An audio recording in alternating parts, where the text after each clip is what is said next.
Okay, so for our discussion on surface area to volume ratios, I have cut up a zucchini and I've cut it into different shapes. So here I have like a cylinder. The bottom is already blue from my cutting board. I have a shorter cylinder. Here's like a cube. Now I have three size cubes that we're going to look at. So I have a very large cube, which I should have measured, but it's pretty big. You can also see a little bit of seeds right there. And then I have like a long cylinder one. This one I tried to cut to mimic like a red blood cell. You can kind of see how I tried to dig out the middle. So imagine like a frisbee or something, like a little groove right there. And then I have one that looks kind of like dendrites or like just a cell with a lot of surface area, but it's also very thin. And then this rectangle one, I just cut some slits in it. So I have this beaker, not a beaker, it's a bowl. I use some like really concentrated food dye that people use in like baking. So we're gonna like drop these zucchini pieces into this liquid and we're gonna let them sit for a while and give time for diffusion. Then we'll come back, or I'll come back, and cut them open and we can kind of see how far the blue dye has moved. Okay, so here, it's probably been about 2 hours since I dropped these zucchini cubes into this solution of food coloring water. So my hands are probably gonna turn blue, but I'm gonna try and dry them off a little bit as we take them out. And then what we're gonna do is we're gonna cut them open and look at the insides and try and see how the size and the shape affected the diffusion of the dye into these. Now these different shapes are going to represent different like possibilities in shapes of cells in our bodies. And we can look at why certain shapes have evolved depending on what their functions are. And so, almost done. Okay. And here we go. So we have some cells. I think I'm missing my little one. Hold on. Okay. So, oh, here's one. And I think I have, oh, that's like a blood cell. Well, that might be potato from yesterday. Okay. So I think I'm missing my little tiny ones, but I have another jar over here. I've been playing around with this for a few days now. All right, so we're gonna cut open these different, what? You gotta go? Okay, my kid has to go to his Zoom, so I'm gonna hit pause and get someone else to record this.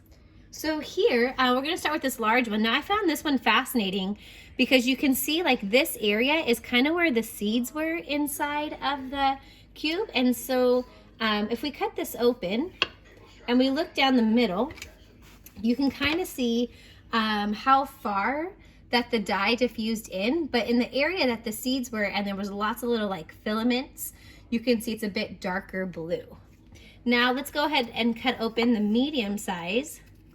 Ooh, that's a potato from yesterday. Here's a zucchini. Okay, so if we look at the smaller one, we can also see how that diffused in. Now let's find, here is a nice small zucchini. Let's cut that one open. And when you look at inside of these and we see how far the blue like traveled, you can see things.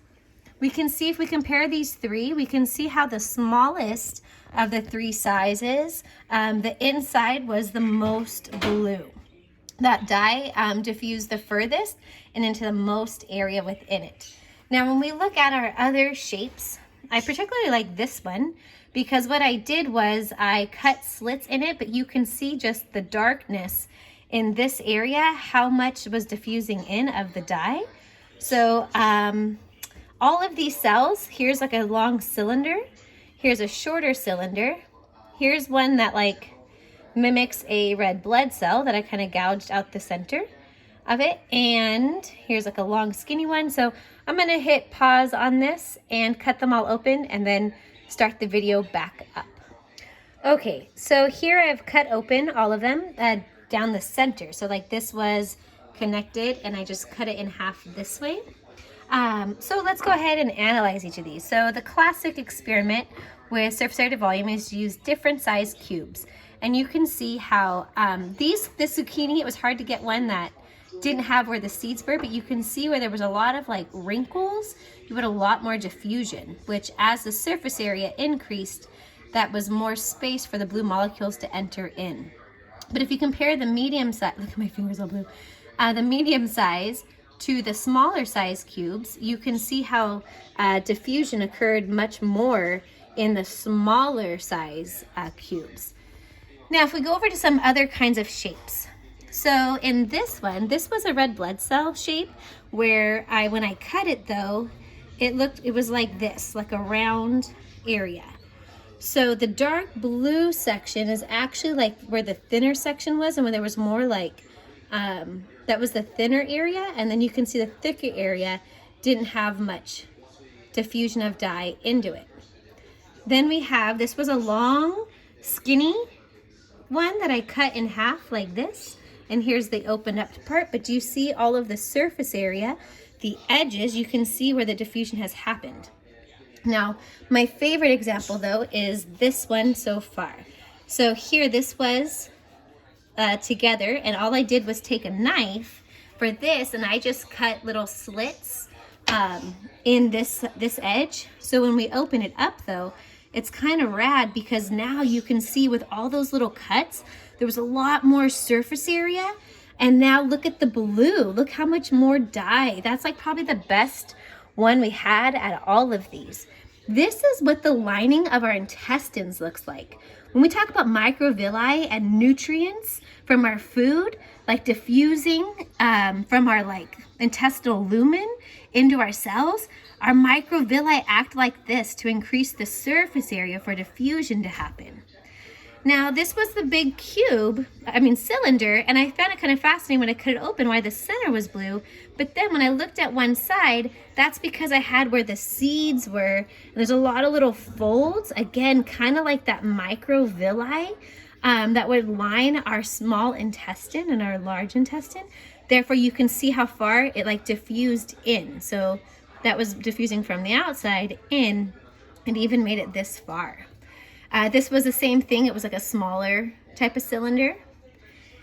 Now these, I also cut into like a star type shape to increase the surface area.